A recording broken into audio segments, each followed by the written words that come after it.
بانک مرکزی اروپا دیگه پول نقد میخواد از بین ببره و تمام پول دیجیتال میشه، یعنی که همه چیزا داخل کارتای بانکی میره و تو هیچ وقت نمیتونی که پول نقد چیزی بخری و پول نقد اصلا ناچل اعلان میکنن تا سال 2029 و تا اور کامل تمامش میکنن.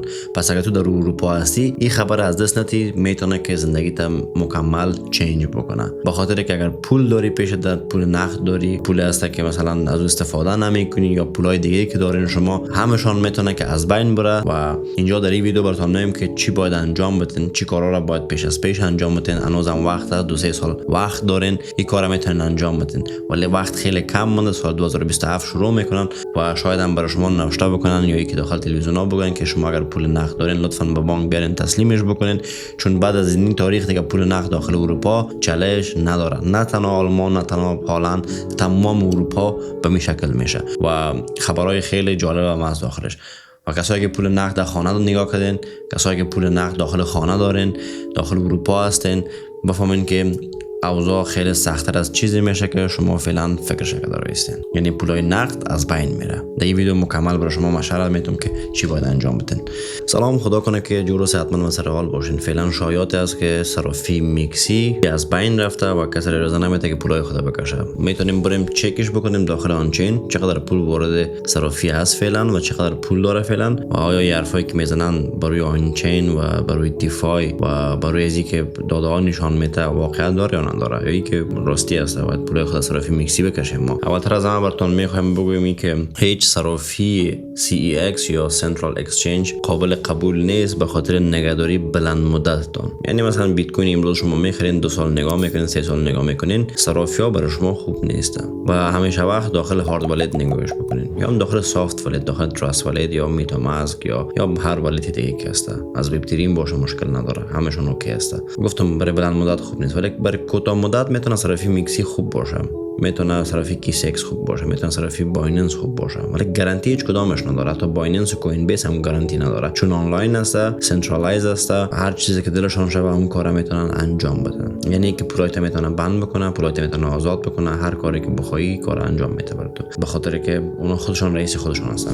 ولی من بعید میدارم که $100 $200 تا $1 میلیون اینا در قصهش باشن و اجازه ندن که پولای خودتو بکشی. برای فعلا به خاطر تا اینکه شایعات از بین بره، ما پولای خود از صرافی میکسی و فیوچرز یا بازی میکنم کشیدیم از آخر صرافی میکسی داخل صرافی کیسی اکس روانش کردیم. اونجا من میتونم ترید بکنم تا 30 دانه بیت کوین خرید فروش بکنم و بدون راز هویت کار انجام بدم، کس نفهمه من کیستم کی نکی نیستم و میدم چیزی هست که من میخوایم. البته پیسه من زیاد نیست، $50-100 است، از خاطر من روانش کردیم. کدام پول هم نیست که من بابتش زیاد حرف بزنم.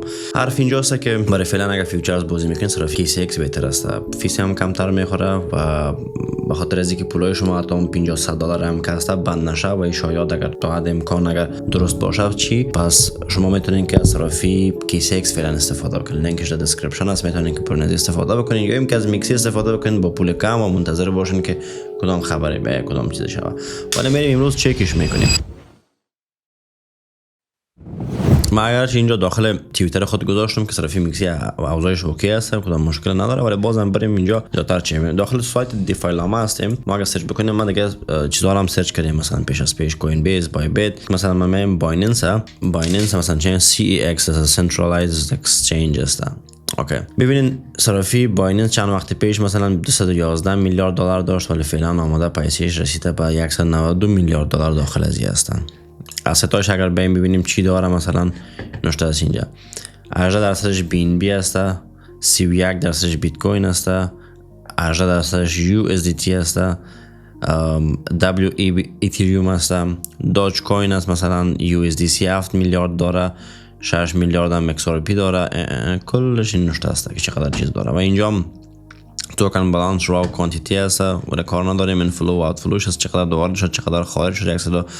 منفی 19 میلیون شده، مثلا مثبت 68 میلیون کسایی که ورودی و خروجی دارن. اینجا هم چاینا هست، چاینایی که کار میکنه برش، مثل بین بیست و مثل نفهمی ایتریوم و پولکادات یا هر چیزی که هست. زرده که میبینین از ایتریوم هست، ببینین که چینش در حالت رشد بوده. بیت کوین 53.31 بیلیون داشته که بیت کوین از کجا قوی تر بوده، ولی ایتریوم دومین جایگاه داشته 44 میلیارد، BC BSC که همون خود BNB است 21 میلیارد سولانا ویا است و در جایی هم دیدم که پولکادات بود.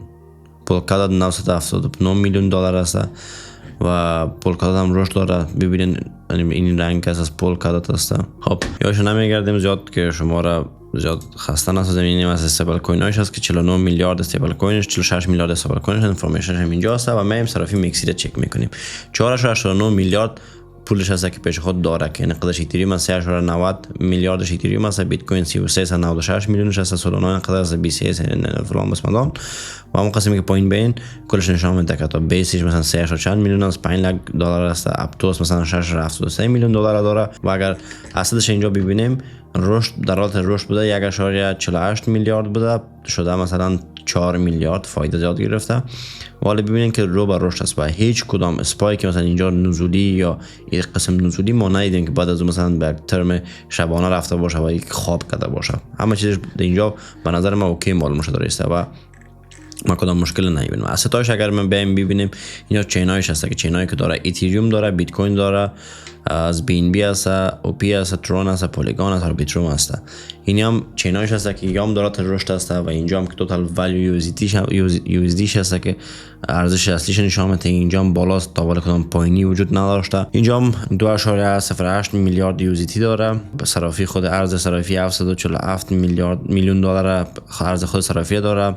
ایتریوم داره که 75 میلیون دلار میشه و توکن بالانس راو کانتیتیش هم قدر است و خروجی بیاش هم 24 میلیون مثلا 10 میلیون 5 میلیون نسبت به بایننس خیلی زیاد کمتر است ولی توکن انفلوز 15.93 میلیون ایتریوم آمده برش. اوکی همه چیزا به نظر من کافی است و درست معلوم میشه که داخل صرافی مکزیک کدام مشکل وجود نداره فعلا. داده همه چیزا اوکی نشون میده ولی که شایعات که است نفر نوی که داخل مکزیک آمده کارهایی که میکنه از شاید ترسناک باشه برای کلگی. ولی بازم براتون بگم اگه فیوچر زیاد بازی میکنیم و میخواین که فکرتون جمع باشه برین صرافی KCX ثبت نام کنین، لینکش در دیسکریپشن هست. اونجا هم فیس کم میتین و هم تریدتون هم میکنین، خیالتون راحت میباشه برای چند وقته و اگر میگن که مشکل نیست میتونین که صرافی میکسی استفاده بکنین. کریستیان لاگارد اعلام کرده که اتحادیه اروپا برنامه ارز دیجیتال بانک مرکزی یورو دیجیتال را سرعت میدهد. آنها انتظار دارند که یورو دیجیتال تا سال 2029 به طور کامل عرضه شود، یعنی تمام شود که پولای نقد مکمل جمع بکنن. این یعنی اروپا به سمت حذف پول کاغذی و کنترل بیشتر تراکنش‌ها پیش می رود. به نظر شما خوب است یا بد است؟ حالا ببینین بسیاری از مردم، بسیاری از بزنسمن ها هست اینجا که پولایی دارن که مثلا نقد از پیش خود نگاه کردن و نمیخوان که داخل بانک بندازن پولای خود. حالا به هر دلیلی که هستن و دلیلایش نمیفهمم. ببینین اروپا بعد از امریکا دومین قاره است که بیشترین پول داره. اوکی یا قدرت داره. فرض بکنین میلیاردها تریلیون ها یورو وجود داره که نقد است و مردم نمیخواد پول بیاد داخل بانک و در حساب خود بندازه. حالا هر دلیلی که داره. راه حل چی است؟ دولت ها و پارلمان اروپا خیلی تعیین میکنه و میایه و پول کاغذی از بین میره و پول الکترونیکی داخل اروپا میشه. ولی راه حل چی است؟ چگونه تو میتونی از پولای نقدی که داری تا سال 2029 لیکویدش بکنی، از بین ببریش، بری بفروشی، با جاش یک چیز دیگه بگیری که بتونی زمانی که پول یورو میایه یا یورو الکترونیکی میایه تو بتونی به او بفروشی. مثلا فرض بکن تو 1 میلیون یورو در خانه داری، امروز تو میتونی بری که 1 میلیون یورو بری یک دانه خانه بخری، ولی تا سال 2029 با 1 میلیون یورو اصلا برای تو یک دانه نان خوش کم نمیته، به خاطر دیگه پول کاغذی چالش نداره، الکترونیکی میشه. یعنی که پول الکترونیکی داخل اروپا میشه و شما فقط با کارتای بانکی میتونین خرید بکنین، با کارت بانکی پیمنت بکنین، دیگه هیچ کس پول کاغذی را قبول نمیکنه. شما اگه طلا میخواین بخرین، بیت کوین میخواین، هر چیزی که میخرین باید برین توسط بانکتون باید بخرین و این CBDC میره و حتی ویزا کارت و ماستر کارت هم دیگه کار نمیته داخل اروپا، به خاطر که میخواین از اون هم براین. یعنی که نمیخواین که شرکت های امریکایی داخل اروپا فعالیتاشون بیشتر باشه و سود زیادتر را بگیرن.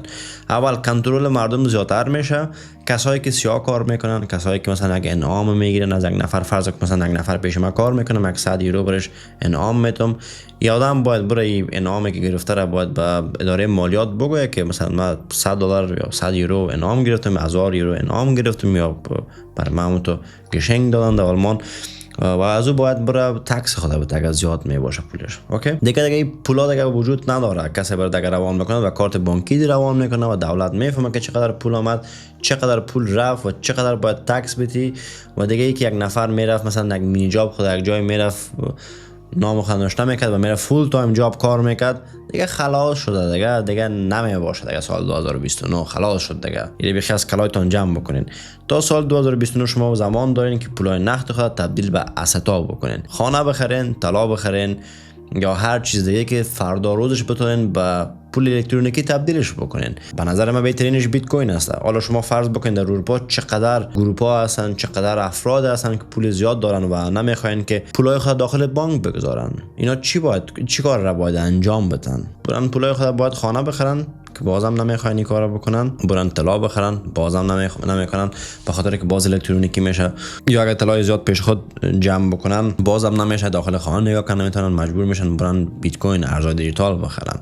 فرض بکو فعلا 4 تریلیون دلار ما داخل ارزهای دیجیتال داریم، 3 تریلیون دلار داریم، 2 تریلیون دیگه هم زیادتر میشه، 3 تریلیون دیگه هم زیادتر داخل مارکت میاد و این باعث میشه که ارزهای دیجیتال رشد بکنه. و از اینجا براتون میگم تا سال 2029 پیک ارزهای دیجیتال می باشه، به خاطر که پولا میایه مردم میرن خرید میکنن بیت کوین و پیش خود نگاه میکنن، چون تو بیت کوین نمیتونی داخل همچون مثلا یک فلش یک چیزی مثلا تو نگاه بکنیشه و هر کشور دیگه این بوری بتونی از استفاده بکنی و هیچ کدام مشکل هم نداره. و تو میتونی که پول نقد امروز بری بخری، نفراز برات میفروشه، مثلا میری در بانک پیسه را میتی پولت داخل بانک بندازی، از بانکت میخری، از پی تو پی میخری، از یک کشور میخری، از هر کاری که میکنی خلاص میتونی که کار انجام بدی. ما تشویقت نمیکنیم این کارو بکنی ولی میتونی که انجامش بدی. با نمیگم مثلا پولت برو بفروش و برو این کارو بکن که با فایده است، شاید هم با فایده نباشه اصلا، ولی را براتون میگم سال 2029 میتونه که پولای کاغذی از بین بره و پولای کاغذی از بین بره کار سیاه از بین میره و کارا سفید میشه، تکس دولت زیادتر میشه، مردم زیادتر کار میکنه. دیگه خلاص شدی که مثلا تو پول بگیری روان بکنی، من نمیفهم به افغانستان پولای سیاه تک اونجا افغانستان بری فامیلای تو کمک بکنی، دیگه تمام میشه. دیگه امیال هم شروع کردن کسایی که سوسیال هستن داخل اروپا، داخل آلمان مثلا بعضیشون کارت های دارن که با این کارت میتونن فقط برن سودا بخرن، برای خرج خوراک روزمره خود کالا بخرن، دوا بخرن، خلاص دیگه سیگرت برن بخرن، دیگه چیز خریدن نمیتونن یا پول نقد کشیدن نمیتونن. این شکل برای مهاجرین خود شد ای که کارت های داشته باشن که فقط بتونن مصرف بکنن، دیگه هیچ کار نکنن. و دوم پول نقد از بین میره، کسی نمیتونه هم از دولت پیسه بگیره و هم برای کار سیاه بکنه، پول مثلا به دیگه جای روان میکنه و بسیار کارهای دیگه میشه. و هر تراکنش و هر قدمی که تو میگذاری را ثبت میخواین بکنن و ای که اما عرف از نه که هر طرفی که بخوای بری دیگه یک سایه پشت سرت هست و میفهمه که تو چی کار انجام دادی، چقدر عاید داری، چقدر پول مصرف کردی، چقدر پیشت مانده، این پول از کجا آمده، از رئیس کارت هست، او کی هست، او از کجا پول پیدا کرده، او از کجا، این قسمی کلش فهمیده میشه. و فقط می خبر بهتون گفتم که شما متوجه باشین که در آینده میتونه که انتو بدبختی های داخل اروپا بیایم. و اگر بیت کوین امروز ببینیم در تاریخ 1 نوامبر 2025 هستیم، بیت کوین $1,09,000 امریکایی است، ایتریوم $3,871 امریکایی است، بی ان بی $1,087 امریکایی، سولانا $185 امریکایی است.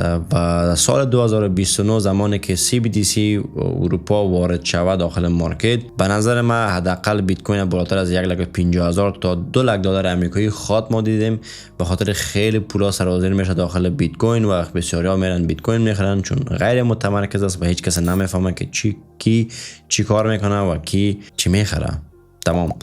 پس خدا کنه که از ویدیو خوشتون آمده باشه، حتما ویدیو رو لایک بکنید و با دوستان شریک بسازین. منتظر ویدیوهای بعدی هم باشین. الله حافظ، نگهدار همه شما عزیزان.